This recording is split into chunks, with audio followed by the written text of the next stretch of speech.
اللہ اللہ اللہ اللہ نحمده ونصلي على رسوله الكريم أما بعد فقد قال الله تعالى في كلامه المجيد والفرقان الحميد فأعوذ بالله من الشيطان الرجيم بسم الله الرحمن الرحيم الحمد لله رب العالمين صدق اللہ العظیم۔ قرآن کی شروعات سورہ فاتحہ سے کی گئی ہے۔ یہ سورہ سورۃ الفاتحہ مکیہ ہے۔ ہجرت سے پہلے یہ سورت نازل ہوئی۔ بعض سورتیں مکی ہوتی ہیں اور بعض سورتیں مدنی ہوتی ہیں۔ مکی ہونے کا معنی کیا اور مدنی ہونے کا معنی کیا؟ جو سورتیں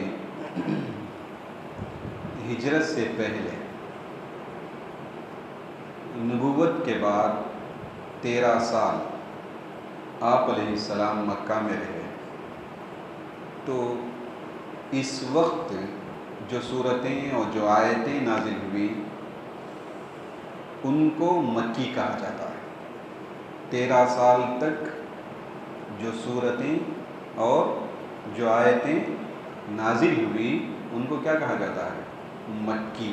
ٹھیک ہے۔ ہجرت کے بعد آپ علیہ السلام مدینہ چلے گئے نا، تو مدینہ جانے کے بعد جو سورتیں نبی علیہ السلام پہ نازل ہوئی اور جو آیتیں نبی علیہ السلام پہ نازل ہوئی، سمجھے، ان کو مدنی کہا جاتا ہے۔ مدینہ میں نازل ہونا ضروری نہیں۔ ہجرت کر کے آپ مدینہ چلے گئے تو آیتوں کا، سورتوں کا مدینہ میں نازل ہونا ضروری نہیں ہے۔ ہجرت کے بعد نازل ہو تو وہ مدنی ہے۔ پھر آپ واپس مکہ آئے، کئی سفر آپ کیے تھے، سمجھے، مدینہ سے باہر گئے اور خود مکہ بھی آپ تشریف لائیں، اس وقت بھی آیتیں نازل ہوئی، لیکن ہجرت کے بعد نازل ہونے کی وجہ سے ان آیتوں کو اور ان صورتوں کو کیا کہا جائے گا؟ مدنی کہا جائے گا۔ ٹھیک ہے۔ تو یہ سورہ فاتحہ، یہ سورہ مکی ہے، یعنی کیا معنی اس کا؟ ہجرت سے پہلے یہ سورت نازل کی گئی۔ ٹھیک ہے۔ یہ پہلی سورت ہے جو مکمل نازل کی گئی نبی علیہ السلام پر، مکمل پوری سورت اس میں کتنی آیتیں ہیں؟ 7 آیتیں۔ کتنی آیتیں ہیں؟ 7 آیتیں ہیں۔ اس سورت کو 7 مثانی کہا جاتا ہے، اس کا ایک نام ہے 7 مثانی، ایک نام ہے 7 مثانی۔ اس کا معنی کیا؟ بار بار پڑھی جانے والی 7 آیتیں۔ 7 مثانی کا معنی کیا؟ بار بار پڑھی جانے والی 7 آیتیں۔ اور یہ آیتیں ہم بار بار پڑھتے نا، نماز میں پڑھتے ہیں، ہر نماز میں پڑھتے ہیں اور پڑھنا ضروری ہے۔ ہر نماز میں ہم سورہ فاتحہ کو پڑھتے ہیں اور پڑھنا ضروری ہے، تبھی ہماری نماز صحیح ہوگی۔ دوسری جو چاہے سورت ہم اس کے ساتھ ملا لیں، ضم کر لیں۔ دوسری جو چاہے، پہلی رکعت ہم کھڑے ہیں تو سب سے پہلے کیا پڑھیں گے؟ سورہ فاتحہ پڑھیں گے، اور سورہ فاتحہ کے ساتھ ہم جس سورت کو چاہے ملا سکتے ہیں، لیکن فاتحہ میں جس کو چاہے ہم پڑھیں ایسا نہیں ہو سکتا۔ اسی سورت کو پڑھنا ضروری ہے، اسی سورت کو پڑھنا ضروری ہے۔ تو احناف، ہم سب حنفی مذہب والے، احناف کہتے ہیں ہمیں، حنفی ہمیں کون ہے؟ ہمیں حنفی، سمجھے، اس مذہب کو فالو کرنے والے۔ اور قانون ہے، اصل میں مذہب بولے تو کوئی نئی چیز نہیں ہے، جو شریعت کے جو قانون ہیں، قرآن اور حدیث میں بہت سے قوانین ہیں جسے ہر آدمی نکال نہیں سکتا۔ اپنا کام، اپنے کام میں آدمی لگا ہوا ہے، تو قرآن سے، حدیث سے احکامات کو نکالے، مسائل کو نکالے، اس کو بیان کرے، یہ مشکل ہو جائے گا۔ اس لیے ائمہ جو ہے مسلمانوں پر بہت احسان کیے، اپنی پوری زندگی اس میں لگا دی ہے، پوری زندگی، سمجھے۔ وہ ایک نہیں بلکہ بڑی ٹیم تھی، ایک جماعت تھی، اور جماعتیں مل کر کیا کری؟ نماز ہے، نماز پڑھنا ہے۔ نبی علیہ السلام سے جو حدیثیں مروی ہیں، روایت کی گئی، ان کو سامنے رکھ کر، سمجھے، تاریخ کو سامنے رکھ کر، ساری چیزیں جو ضروری ہیں ان کو سامنے رکھ کر مسائل کو نکالا گیا۔ بہرحال ہم حنفی ہیں، اس کے اعتبار سے سورہ فاتحہ ہر رکعت میں پڑھنا واجب ہے۔ سورہ فاتحہ فرض نماز کی پہلی 2 رکعتیں اس میں واجب ہے، اسی طرح اس کے علاوہ جتنی نمازیں ہیں، سنت نماز، نفل نماز، ساری نمازیں، ان نمازوں میں سورہ فاتحہ کو پڑھنا واجب ہے۔ اگر کوئی آدمی اس سورت کو بھول جائے، پڑھنے سے کیا ہو جائے، بھول جائے، سورہ پڑھا نہیں، بھول گیا، اور سورہ دوسرا کوئی ضم سورہ پڑھ لیا ساتھ میں، اب کیا کرے گا، وہ کیا کرے گا، آخر میں سجدہ سہو کر لے گا، آخر میں سجدہ سہو کر لے گا تو نماز صحیح ہو جائے گی۔ عمدن جان بوجھ کر ہونا بول کر اگر چھوڑا بولے تو اس کی نماز نہیں ہوگی، سمجھے، جانتے ہوئے مجھے سورہ فاتحہ پڑھنا ہے، میں کیوں پڑھوں سورہ فاتحہ، دوسری کوئی سورت پڑھ لوں گا، ایسا جان بوجھ کر اگر کوئی چھوڑتا ہے تو اس کی نماز کیا نہیں ہوگی، نہیں ہوگی۔ یہ نبی علیہ السلام فرماتے ہیں لا صلاۃ الا بفاتحۃ الکتاب، نماز جو ہوتی ہے وہ سورہ فاتحہ کے پڑھنے سے ہوتی ہے۔ آپ تنہا ہیں، الگ نماز پڑھتے ہیں تو سورہ فاتحہ کو پڑھو، آپ جماعت کے ساتھ نماز پڑھتے ہیں تو آپ کے امام صاحب سورہ فاتحہ کو پڑھیں گے، اس کے بغیر نماز نہیں ہوگی۔ یہ بہت ضروری سورہ ہے نا۔ مسلمان، ہمارے مسلمان گاؤں میں، قریوں میں، دیہاتوں میں رہنے والے قرآن کا کوئی سورہ جانتے کہ نہیں جانتے، لیکن سورہ فاتحہ کو جانتے ہیں۔ سورہ فاتحہ ہم میں سے ہر ایک کو یاد ہوتا ہے اور ہونا ضروری ہے۔ پہلی سورت بار بار پڑھے جانے والی سورت ہے، اس میں اس کے جو مضامین، مضمون، اس کا جو معنی بہت وسیع معنی ہے اس کا۔ بہرحال اس سورت کو کیا کہتے ہیں، سبع مثانی، بار بار پڑھے جانے والی 7 آیتیں، ٹھیک ہے نا۔ یہ سورت جو نازل ہوئی اس وقت کہتے ہیں جبرائیل علیہ السلام نبی علیہ السلام کے ساتھ تشریف فرما، جبرائیل علیہ السلام مل کر بیٹھے تھے، کن کے ساتھ مل کر بیٹھے تھے، نبی علیہ السلام کے ساتھ مل کر بیٹھے تھے۔ ایک آواز، زور کی آواز ہے، جبرائیل علیہ السلام اوپر تھے آسمان کی طرف، اور پھر کہنے لگے اے اللہ کے رسول، آسمان سے ایک دروازہ کھلا ہے، آسمان سے ایک دروازہ کھلا ہے جو اس سے پہلے کبھی نہیں کھلا، اور وہاں سے ایک فرشتہ نازل ہوا ہے جو اس سے پہلے کبھی یہ فرشتہ نازل نہیں ہوا۔ وہ فرشتہ نبی علیہ السلام کے پاس آیا، آ کر کہنے لگا اے اللہ کے رسول، اللہ تبارک مبارک ہو آپ کو کہ اللہ تعالیٰ نے سورہ فاتحہ اور سورہ بقرہ کی آخری آیتیں، آمن الرسول والی جو آخری آیتیں ہیں، یہ آیتیں اللہ نے آپ کو عطا کی ہیں، یہ آپ کو مبارک ہو، ہے نا۔ اس سورت کے تعلق سے آتا ہے کہ اس سے پہلے جو کتابیں نازل کی گئی، تورات، انجیل، زبور، اس طرح کی کوئی سورت اس سے پہلے نازل نہیں کی گئی۔ سورہ فاتحہ جیسی کوئی سورت کیا نہیں کی گئی، نازل نہیں کی گئی۔ یہ ساری کتابوں کا نچوڑ ہے، ساری کتابوں کا اصل، بولتے ہیں نا نچوڑ، بولتے ہیں نا نچوڑ، معلوم ہوتا ہے پوری کتابیں جو اس سے پہلے گزری، تورات، انجیل، زبور، بلکہ قرآن جو ذکر کیا گیا، قرآن جو نازل کیا گیا، ان ساری چیزوں کا، سارے قرآن کا یہ کیا ہے، یہ نچوڑ ہے۔ اسی لیے اس سورہ کو ام الکتاب کہا جاتا ہے، یہ کتاب کی ماں ہے۔ ہر ایک سورہ کا ایک نام ہے، اس سورت کے مختلف نام ہیں، تفسیر کی کتابوں میں بہت بے شمار کئی نام شمار کیے گئے۔ بیضاوی میں دیکھا جائے 14 نام ہیں تفسیر کی کتاب میں، رازی میں دیکھا جائے وہ کئی نام بیان کرتے ہیں۔ اس سورت کے جو ہے بہت سے نام، ان میں سے ایک نام کیا ہے، فاتحۃ الکتاب۔ اس سورت کا نام کیا ہے، فاتحۃ الکتاب، ہے نا۔ جتنا بڑا آدمی ہوتا ہے اس کے نام زیادہ ہوتے ہیں، اس کے لقب زیادہ ہوتے ہیں۔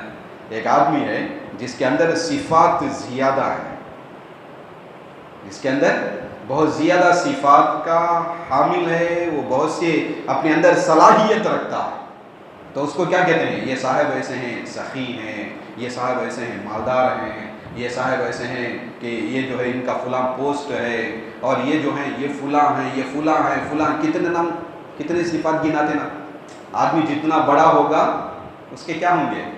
اتنی صفات، اتنے نام اس کے ہوں. ویسے سورہ فاتحہ جو ہے وہ درجے میں سورتوں میں سب سے بلند اور اعلیٰ سورہ ہونے کی وجہ سے اس کے نام بھی بہت زیادہ ہیں. تو پہلا نام کیا بتائے؟ فاتحۃ الکتاب. کتاب اس سے شروع کی جاتی ہے، قرآن اس سے شروع کیا جاتا ہے، اس لیے اسے فاتحۃ الکتاب. میں مختصر بتاتا ہوں. کنز کہتے ہیں، خزانہ. اس سورت کا ایک نام کیا ہے؟ خزانہ. پڑھو گے تو خزانہ ملے گا. پڑھو گے تو کیا ملے گا؟ اخلاص کے ساتھ. ایسا نہیں چھپ کے ایسا پڑھ لیا تو مل جائے گا، ایسا مطلب نہیں. اخلاص کے ساتھ پڑھو گے تو خزانہ ملے گا. کیوں ملے گا؟ حدیث میں آتا ہے کہ اللہ تبارک و تعالیٰ کا جو عرش کے نیچے جو خزانہ ہے، اس خزانے سے اس سورت کو نازل کیا گیا. خزانے سے اس سورت کو کیا کیا گیا؟ نازل کیا گیا ہے نا. اور ایک نام ہے تعلیم المسئلہ. اس کا نام کیا ہے کہ تعلیم المسئلہ. سوال کرنے کا طریقہ اس میں بتایا گیا. اس صورت میں کیا کیا گیا ہے؟ ایک اہم بات ہے. یہ نام جو ہے نا ایک بہت اہم، یہ نام جو ہے بیضاوی میں بھی یہ نام ذکر کیا گیا، اور تفسیر کی بہت سی کتابیں ہیں، ان کتابوں میں اس کا نام ذکر کیا گیا. دیکھو اس کا نام کیا ہے؟ تعلیم المسئلہ. سوال کرنے کی تعلیم، کیسے سوال کیا جائے. ہم بندے ہیں، ہم کچھ جانتے نہیں، اللہ سے کیسے مانگے؟ ہم اپنے اعتبار سے مانگیں گے، اپنے دماغ کے اعتبار سے. ہمارے جو الفاظ آتے ہیں، ہماری جو سوچ ہوتی ہے نا، اس کے اعتبار سے، ہمارے علم کے اعتبار سے ہر ایک کے مانگنے کا طریقہ الگ الگ ہوتا ہے. دیہات کا رہنے والا وہ ایک الگ انداز سے مانگتا ہے اللہ سے. علم رکھنے والا وہ ایک الگ انداز سے، شہری ہے وہ ایک الگ انداز سے مانگتا ہے نا. تو مختلف لوگوں کا طریقہ اللہ تعالیٰ سے مانگنے کا یہ مختلف ہے.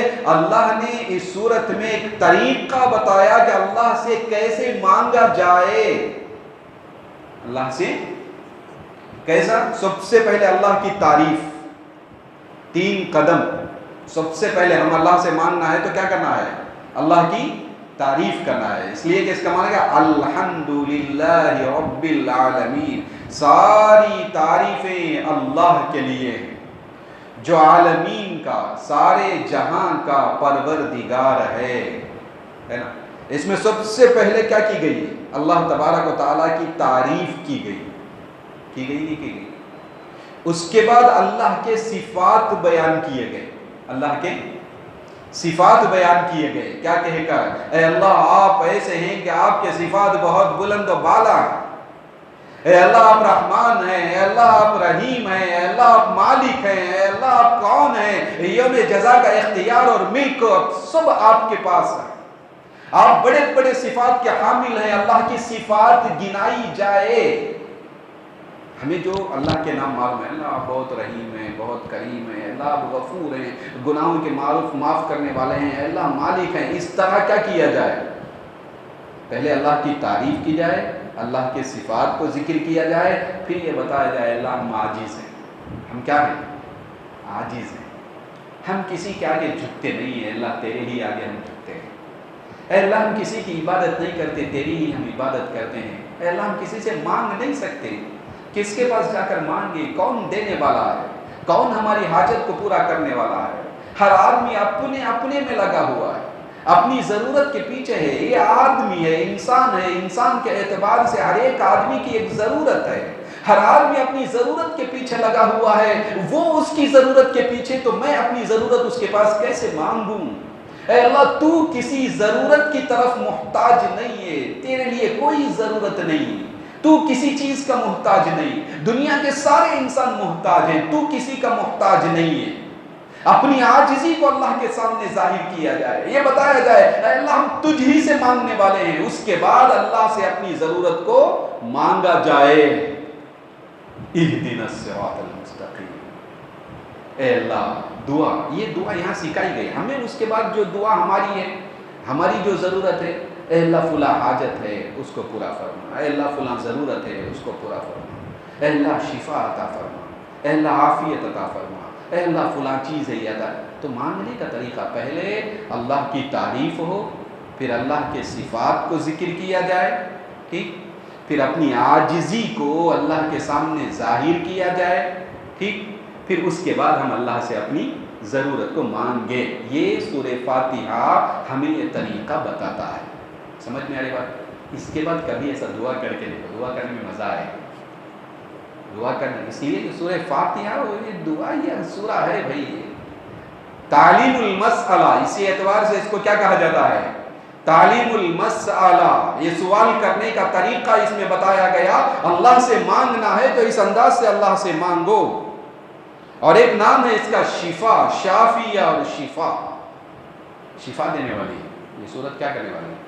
ہر مرض سے شفا، صحیح طریقے سے، پورے جذبے کے ساتھ، پورے اعتقاد کے ساتھ اگر ہم اس کو پڑھتے ہیں تو وہ ہر مرض سے، لکل داء، ہر مرض سے اس میں شفا ملتی ہے. ایک مرتبہ ایک صحابی گئے، ابو سعید رضی اللہ تعالیٰ،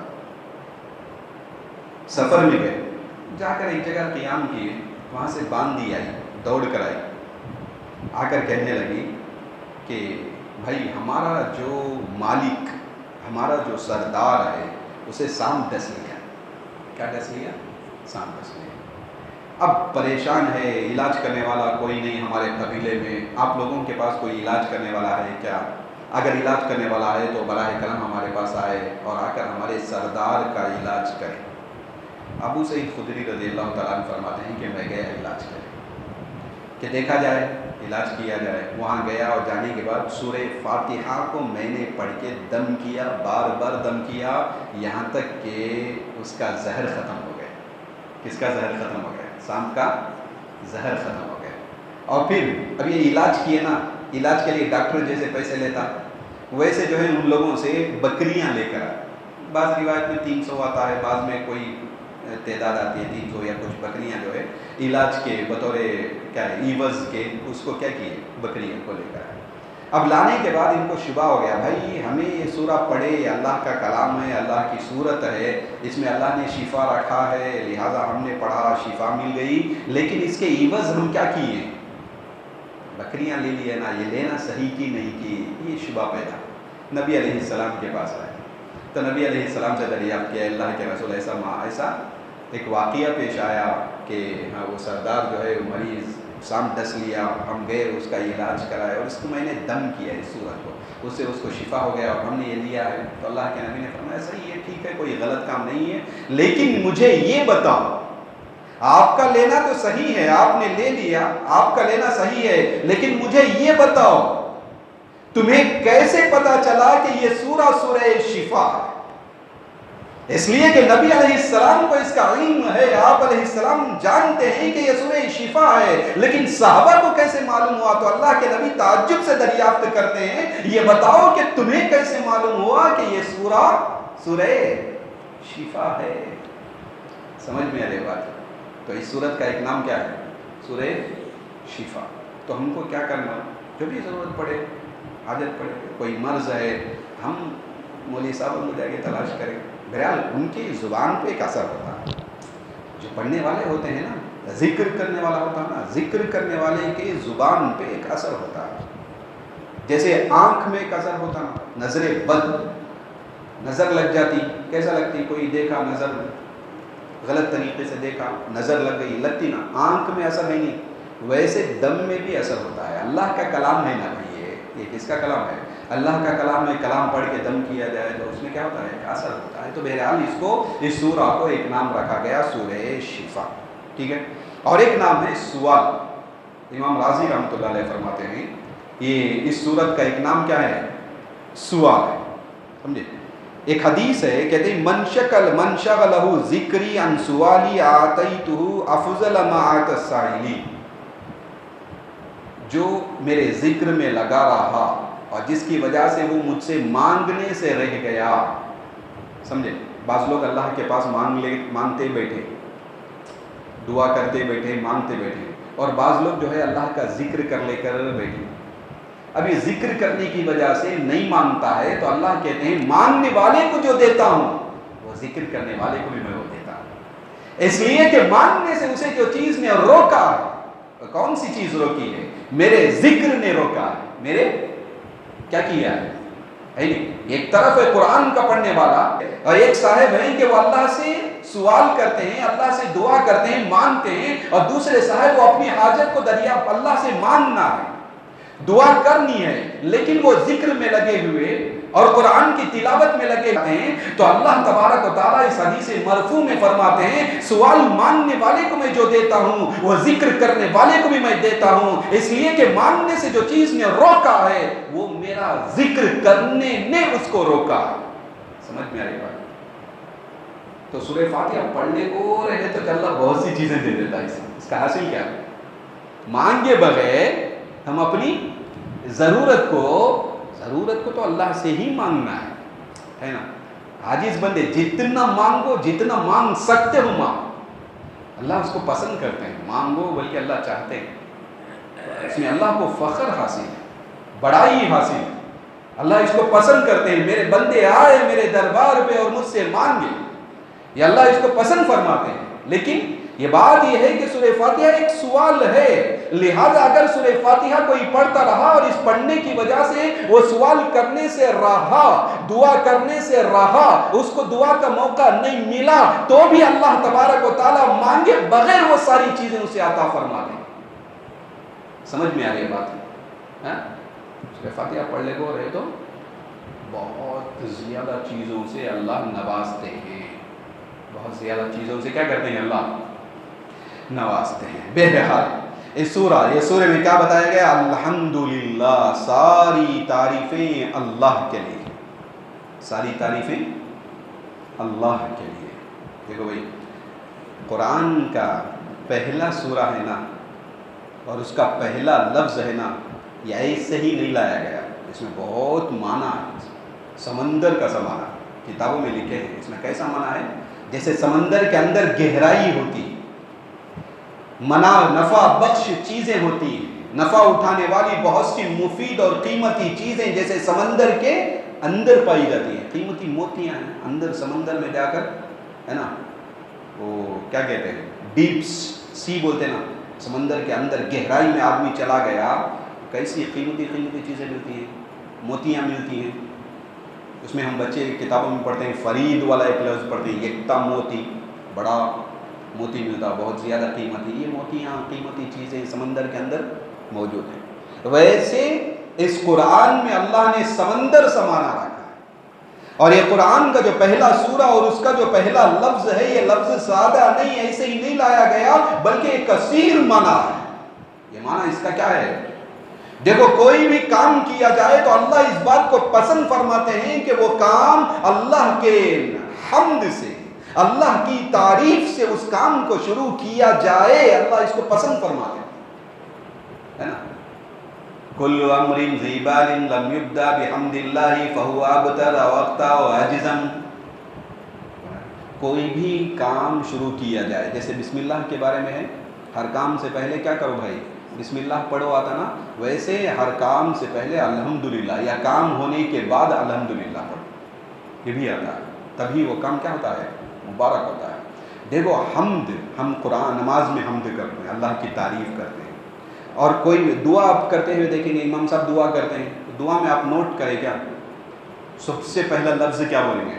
پورے امام صاحب جتنے بھی, آپ کوئی سی مسجد چلے جاؤ, کسی دعا میں آپ شریک ہو جاؤ, تو دعا کرتے ہوئے سب سے پہلے کیا لفظ بولیں گے؟ الحمدللہ. یہ لفظ ہی چاہیے. جمعے کا خطبہ سنتے کہ آپ لوگ جمعے کا خطبہ سنتے ہیں تو خطبے میں سب سے پہلے کون سا لفظ آتا ہے؟ وہی الحمدللہ. یہ قرآن کا پہلا لفظ ہے بھائی. یہ کیا ہے؟ یہ اللہ کی تعریف کرنا, یہ قرآن کا پہلا لفظ ہے. تو جو بھی کام کیا جاتا ہے اس میں اللہ کی تعریف کی جاتی ہے, اور صرف انسان نہیں کرتے. ایک بات بتاؤں میں آپ کو, دنیا کی ہر شے, ہر مخلوق اللہ کی تعریف کرتی ہے.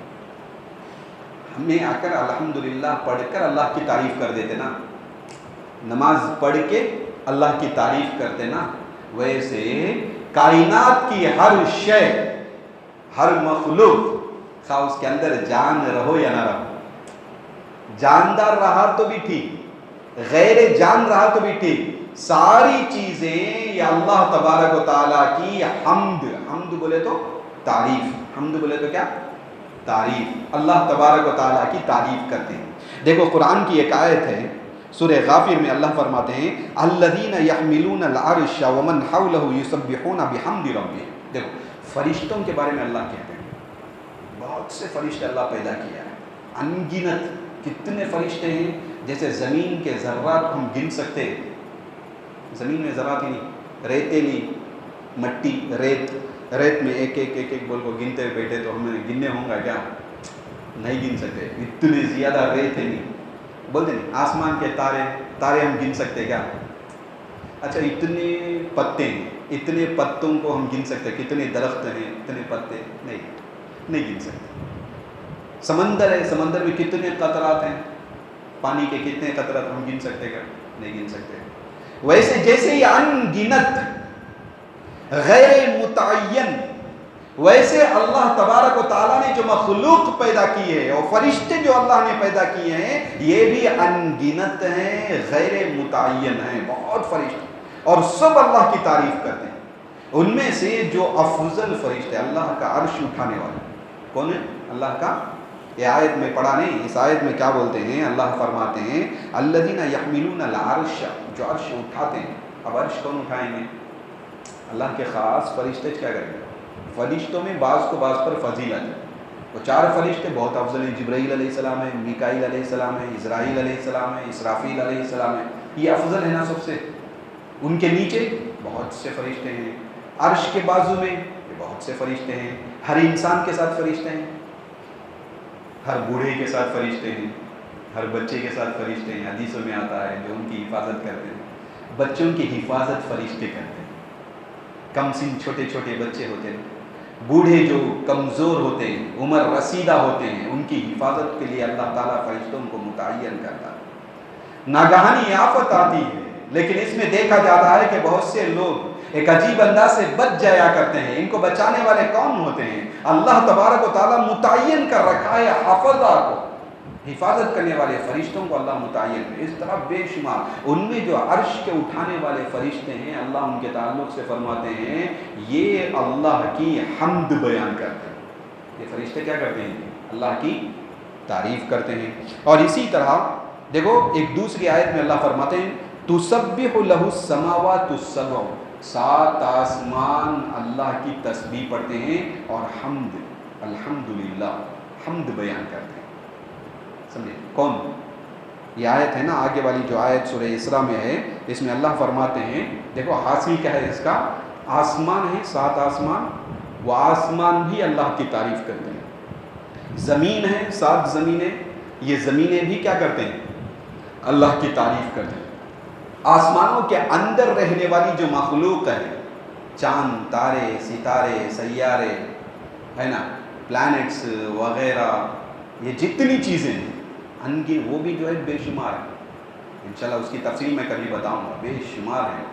تو یہ جو چیزیں ہیں نا، یہ چیزیں بھی کیا کرتی ہیں؟ آسمان کے اوپر رہنے والی ساری چیزیں یہ بھی اللہ کی تعریف کرتی ہیں۔ زمین کے اوپر رہنے والی ساری چیزیں، زمین کے اوپر رہنے والی ساری چیزیں، خواہ وہ جاندار ہو ہے نا، اور جس کے اندر جان نہیں وہ چیزیں ہو، یہ ساری چیزیں اللہ فرماتے ہیں کہ وہ اللہ کی تعریف کرتے ہیں۔ اور آگے اللہ فرماتے ہیں وَإِن مِّن شَيْءٍ إِلَّا يُسَبِّحُ بِحَمْدِهِ، ہر چیز یسبح بحمدہ، اللہ کی حمد بیان کرتے ہیں، لیکن لا تفقہون تسبیحہ، تم ان کی تسبیح کو نہیں سمجھتے۔ ہمارے سامنے ایک پتھر رہتا نہیں، پتھر، وہ پتھر بھی اللہ کی تعریف کرتا ہے، لیکن اللہ فرماتے ہیں اس کی تعریف کو تو سمجھتا نہیں۔ درختوں کے پاس ہم کھڑے ہوئے ہیں تو ان درختوں کے جو پتے اور ٹہنیاں ہیں، اس کے جو اعضاء ہیں، یہ اللہ تبارک و تعالیٰ کی تعریف کرتے ہیں، حمد کرتے ہیں، لیکن لا تفقہون تسبیحہم، اللہ فرماتے ہیں تو اس کی تسبیح کو نہیں سمجھتا۔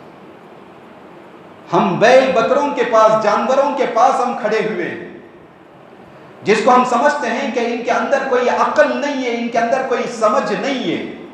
اللہ فرماتے ہیں یہ جو مخلوق ہے یہ بھی میری تسبیح کرتی ہے، لیکن لا تفقہون تسبیحہ، تم ان کی تسبیح کو سمجھتے نہیں ہو۔ یہ جو اپنے ہاتھوں سے بت بناتے ہیں اور اس کے آگے اس کی عبادت کرتے ہیں، یہ بتیں جو بنائی جاتی ہیں مٹیوں سے، گارے سے، ان چیزوں سے، زمین کے اعضاء سے، ذرات سے، ان سے بتوں کو بنایا جاتا ہے۔ غور کیا جائے جن کے سامنے یہ عبادت کرتے ہیں وہ بت بھی میرے رب ذوالجلال کی حمد بیان کرتا ہے۔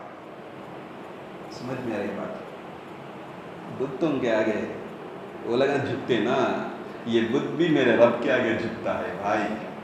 یہ اللہ فرماتے ہیں لیکن وَلَكِنْ لَا تَفْقَهُونَ تَسْبِيحَهُمْ، تم ان کی تسبیح کو سمجھ نہیں سکتے، تم ان کی تسبیح کو، ہر ذرہ، ہر شے، ہمارے اطراف جتنی چیزیں پائی جاتی ہیں، اللہ فرماتے ہیں یہ ساری چیزیں اللہ کی تعریف، اللہ کی حمد کرتی ہیں۔ اے بندے خدا تو بھی پڑھ الحمدللہ، کیا پڑھ؟ الحمدللہ، تمام تعریفیں ہیں اللہ کے لیے۔ یہ لفظ سے اس کلام کو شروع کیا ہے۔ کتنا بھاری لفظ ہے، معلوم کیا ہے؟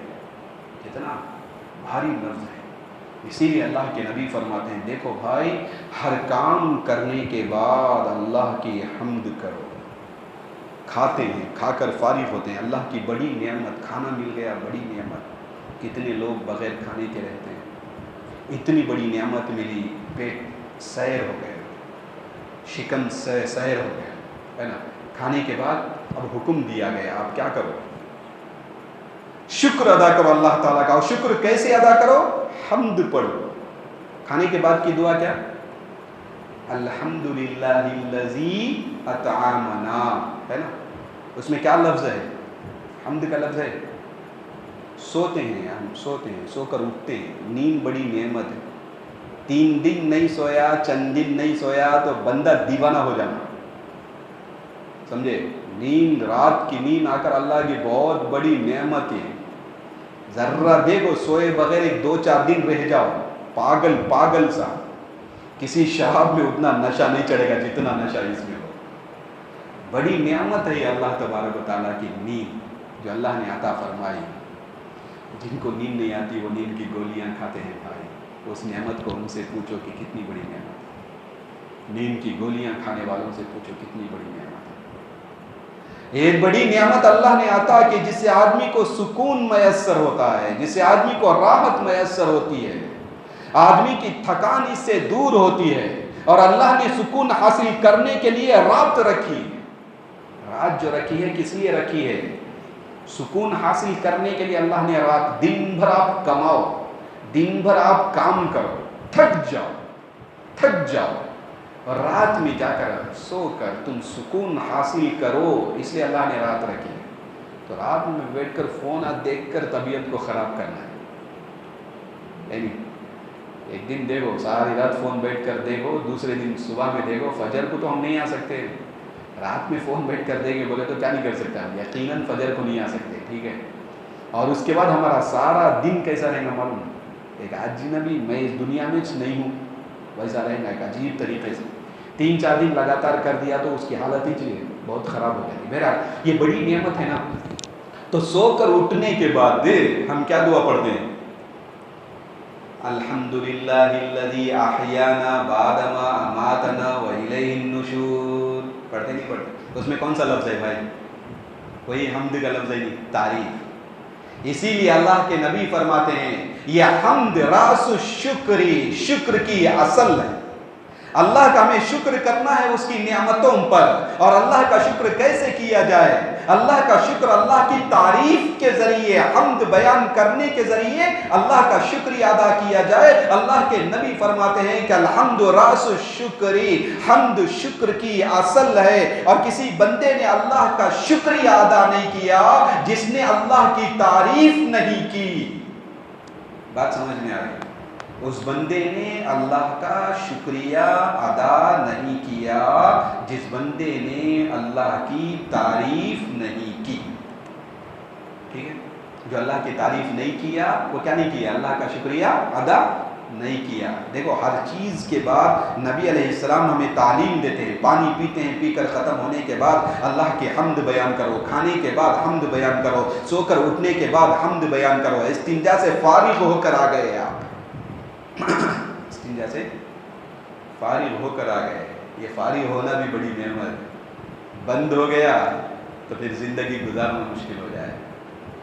پانی کا ملنا بھی نعمت اور اس کا باہر نکلنا بھی یہ اللہ کا احسان. ایک بادشاہ سے پوچھا گیا ہے تم آپ جو ہے آپ اپنی سلطنت پہ اتنا اتراتے ہیں, ذرا مجھے یہ بتاؤ کہ اگر آپ کو پانی نہ ملے, کہیں آپ گئے, پانی کی آپ کو شدت ہے, اگر نہیں پیے تو مر جائیں گے, اس حالت میں آپ ہیں, اور کسی ایک آدمی غریب کے پاس ایک گلاس پانی ہے اور وہ تم کو بیچنا چاہتا ہے. اب پانی کی تمہیں اتنی سخت ضرورت ہے کہ ایڑیاں لگڑ رہی ہیں, اگر آپ پانی نہیں پیے تو آپ کی جان چلی جائے گی, تو وہ ایک گلاس پانی کتنا دے کر آپ خریدیں گے؟ تو کہنے لگا میری آدھی سلطنت دے دوں گا, جان بچی تو سب چیزیں مل گئی, جان اصل ہے, جان بچ گئی تو پھر اس کے بعد سلطنت ہے. آدھی سلطنت دے کر لے لوں گا میں اس پانی کو, لے کر میں اپنی جان بچا لوں, اس کے بعد کچھ نہیں. اگر وہ پانی جا کر پیٹ میں رک گیا, آپ کو پیشاب نہیں نکلا, استنجا نہیں نکلا, آپ بے قرار ہیں آپ, اور طبیب کہتا ہے آپ آدھی سلطنت دیتا ہوں اس کو باہر نکالیں گے, تو کیا کریں گے؟ تو کہتا ہے بادشاہ میں وہ آدھی سلطنت دے کر اس کو باہر نکال دوں. تو ایک پانی کا جو گلاس ہے, گلاس بھر پانی, اس کا پینا اور نکلنا, یہ ایک سلطنت سے بھی بڑھ کر اللہ تبارک و تعالیٰ کی نعمت ہے. اس لیے آپ استنجا سے فارغ ہوتے ہیں تو اللہ کے نبی تعلیم دیتے ہیں اور یہ دعا سکھاتے ہیں. کیا دعا ہے بھائی استنجا کے بعد؟ دعا پڑھتے نا, الحمدللہ الذی اذھب عنی الاذى, پڑھتے نہیں پڑھتے؟ پڑھنا ہے سب, یہ دعائیں پڑھنا. اس میں بھی کیا لفظ ہے, دیکھو لفظ بتانا چاہتا ہوں, کیا لفظ ہے؟ پہلا لفظ کیا؟ الحمدللہ, ہے کہ نہیں؟ وہی حمد والا لفظ, یہ لفظ پڑھنا, اللہ کی تعریف, اللہ کا حمد کرنا. کیوں؟ حمد کیا ہے؟ شکر ہے. اللہ قرآن میں وعدہ فرماتے ہیں, کیا وعدہ فرماتے ہیں معلوم؟ وَلَئِن شَكَرْتُمْ لَأَزِيدَنَّكُمْ, اگر تم نے شکریہ ادا کیا تو ہم اور دیں گے.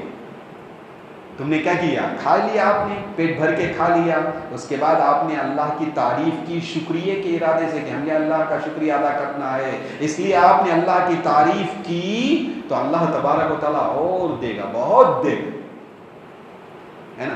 اس لیے کہ اگر تم شکریہ ادا کرو گے تو ہم تم کو اور بہت زیادہ دیں گے. یہ اللہ کا وعدہ ہے, یہ اللہ کا کیا ہے جی؟ وعدہ ہے. اس لیے نبی علیہ السلام کی یہ تعلیمات ہیں اور ہم کو یہ کرنا ہے. ہر کام کے بعد, ہر فعل کے بعد اور نعمت کے حاصل ہونے کے بعد ہمیں جو دعا سکھائی گئی, وہ ان دعاؤں کو سیکھنا اور پڑھنا یہ ہر مسلمان کے لیے ضروری ہے, بے حد ضروری. اللہ کی تعریف کرنا, سمجھ میں آ رہی بات ہے؟ اچھا, اس میں جو لفظ ہے الحمدللہ, اس میں جو الف لام ہے نا, الف لام, اس کے بارے میں بولتے ہیں یہ استغراق. ویسا کا تو کیا حضرت, ویسا کا تو کیا معلوم, کیا ساری تعریفیں اللہ کے لیے. وہ ال آنے کی وجہ سے حمد کا معنی, حمد کے معنی کیا؟ تعریف اللہ کے لیے, تعریف اللہ کے لیے. لیکن جب اللہ گیا تو معنی کیا آ گیا؟ ساری تعریفیں اللہ کے لیے. ساری تعریفیں بولے تو کیا؟ میں جتنی تعریف کرتا ہوں وہ اللہ کے لیے. اللہ کے لیے تعریف کیا وہ اللہ کے لیے, اور کسی اور کے لیے میں نے تعریف کی وہ بھی اللہ کے لیے. کسی اور کی کیا کی میں نے تعریف کی, تو وہ تعریف بھی کس کے لیے ہے؟ دنیا میں جو سارے لوگ جو تعریف کرتے ہیں جن چیزوں کی, وہ اصل میں اللہ کی تعریف ہی. کیوں؟ اللہ نے ان کو پیدا کیا. اپنی بیوی کی تعریف کرے تو بھی اللہ کی تعریف ہی پڑے, اپنی بیوی کی تعریف کرے تو بھی کس کی تعریف؟ کیوں؟ اس کو پیدا کرنے والا اللہ ہے. بہرحال یہ ایک مثال ہے, ورنہ دنیا کی جس چیز کی آپ تعریف کریں, آسمان کی کر لیے, زمین کی کر لیے, چرند و پرند کی کر لیے, ذرے کی کر لیے, خوش منظر کی کر لیے, گلاب کی کر لیے, آپ گلستان کی کر لیے, آپ ہواؤں کی کر لیے, آپ سمندر کی کر لیے, آپ اپنی ماں کی کر لیے, یا باپ کی کر لیے, اپنے بھائی کی تعریف کر لیے, اپنے دوست کی تعریف کر لیے, یا کسی کھانے کی آپ نے تعریف کر لی, یا کسی پینے کی آپ نے تعریف کر لی, جس چیز کی تعریف کرو, اللہ فرماتے ہیں الحمدللہ, وہ ساری تعریفیں رب ذو جلال کے لیے. تو ساری تعریفیں کس کے لیے ہیں؟ وَمَا بِكُم مِّن نِعْمَةٍ, جو کچھ تمہیں نعمت ملی ہے. اللہ کا کلام ہے, اللہ فرماتے ہیں وَمَا بِكُم مِّن نِعْمَةٍ فَمِنَ اللَّهِ, جو نعمت تم کو ملی ہے یہ کس کی جانب سے؟ اللہ کی جانب سے تم کو نعمت ملی ہے. لہذا جس نعمت کی تم تعریف کرو گے وہ اللہ کی تعریف ہوگی. جس نعمت کی تم تعریف کرو گے وہ کس کی تعریف ہوگی؟ سمجھ میں آ رہی بات بول رہا ہوں، سے بات سمجھ میں آ رہی ہے نا؟ کھانا کیا بہترین کھانا ہے، تعریف کرے تو کس کی تعریف ہے؟ اس لیے کہ نعمت کس سے ملی ہے؟ اللہ سے ملی ہے۔ یہ ہے الف لام کا معنی بھائی، الحمد، ساری تعریفیں اللہ کی۔ اسی لیے میں شروع میں بتایا یہ الحمد کا لفظ آ کر سمندر سا معنی رکھتا ہے۔ حمد کا لفظ کیا کرتا ہے؟ سمندر سا معنی رکھتا ہے۔ اس سے ہر چیز اللہ کی تعریف کرتی ہے، لہذا تم بھی کیا کرو؟ اللہ تبارک و تعالیٰ کی تعریف کرو۔ تو ہر کام کے بعد نبی علیہ السلام جو دعا سکھائے ہیں وہ پڑھنا، الحمدللہ۔ کام ہو گیا الحمدللہ، آپ کو کام جو بھی کام ہے، آپ کی ضرورت پوری ہو گئی۔ آپ کی دن بھر ہماری کتنی ضرورتیں ہوتی ہیں، کتنے کام ہوتے ہیں جو ہمارے پورے ہوتے ہیں۔ یہ جو ضرورت پوری ہو گئی، یہ جو کام پورا ہو گیا، تو ہمیں کیا کرنا ہے؟ سب سے پہلے ایک ہی لفظ الحمدللہ کریں گے انشاءاللہ۔ الحمدللہ، اللہ تعالیٰ کو ہے کیا کیا ہے، ہمیں یہ کام عطا کیا ہے، نعمت عطا کیا ہے، اللہ کے لیے تعریف ہے۔ یہ کہتے ہیں وآخر دعوانا ان الحمدللہ، انسان کی آخری بولی یہ بھی حمد ہی ہوگی۔ نبی علیہ السلام کا نام کیا؟ احمد، سب سے زیادہ تعریف کرنے والا۔ نبی علیہ السلام کا نام کیا؟ احمد، کیا کرنے والے ہیں؟ سب سے زیادہ تعریف کرنے والے۔ دنیا میں تعریف نہیں، آخرت میں بھی نبی تعریف کریں گے کہتے ہیں اللہ کی۔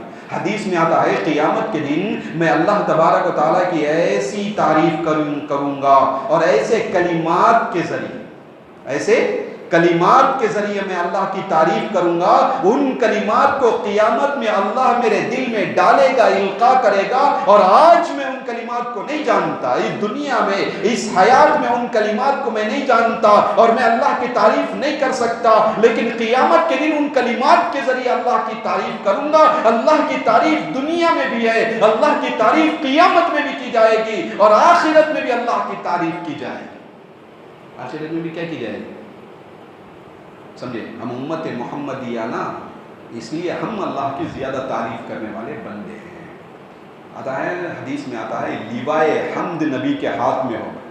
لیوا بولے تو جھنڈا، لیوا بولے تو کیا؟ حمد کا جھنڈا۔ اللہ کے نبی فرماتے ہیں حمد کا جھنڈا میرے ہاتھ میں ہوگا، اور سارے لوگ اس جھنڈے کے نیچے ہوں گے۔ آدم علیہ السلام سے لے کر عیسیٰ علیہ السلام تک جتنے انبیاء ہیں وہ سارے انبیاء اس جھنڈے کے نیچے ہوں گے۔ ولا فخر علی، اور مجھے اس بات پہ کوئی فخر نہیں ہے، یہ لیواء الحمد نبی علیہ السلام کے ہاتھ میں ہوگا، اور اس ہاتھ جس نبی کے ہاتھ میں ہے اس نبی کی ہم امت ہیں، لہذا ہماری ذمہ داری ہے ہم اللہ تبارک و تعالیٰ کا حمد جو ہے، اللہ کی تعریف بکثرت، بہت زیادہ ہم اللہ کی تعریف، اللہ اس کو پسند کرتا ہے۔ جیسے بولا نا اللہ تعریف کرنے کو کیا فرماتے ہیں؟ ایک حدیث میں آتا ہے اللہ اپنی تعریف سے خوش ہوتے ہیں، بلکہ حدیث کا لفظ ہے یرضا، راضی ہوتے ہیں بول کے آتا ہے۔ اللہ کی تعریف کی جائے تو اللہ کیا ہو جاتے ہیں؟ راضی ہو جاتے ہیں۔ رات بھر بولے تو بھی سورہ فاتحہ کا حمد ختم نہیں ہو، سورہ فاتحہ کا حمد ختم نہیں ہوا، اتنا معنی ہے اس کے اندر۔ لہذا ہمیں آج کی جو تعلیم، آج کا جو سبق ہے، نبی علیہ السلام کی تعلیمات پہ عمل کرنا، اور جس کام پہ اللہ کے نبی نے ہمیں حمد سکھایا ہے، تعریف کرنی سکھائی ہے، اس کام پہ ہم کو کیا کرنا ہے؟ تعریف کرنی ہے، اللہ کا حمد، اللہ کی حمد بیان کرنا ہے، اور اللہ کا شکریہ ادا کرنا ہے۔ انشاءاللہ کریں گے کام کے بعد ایک ہی بات الحمدللہ۔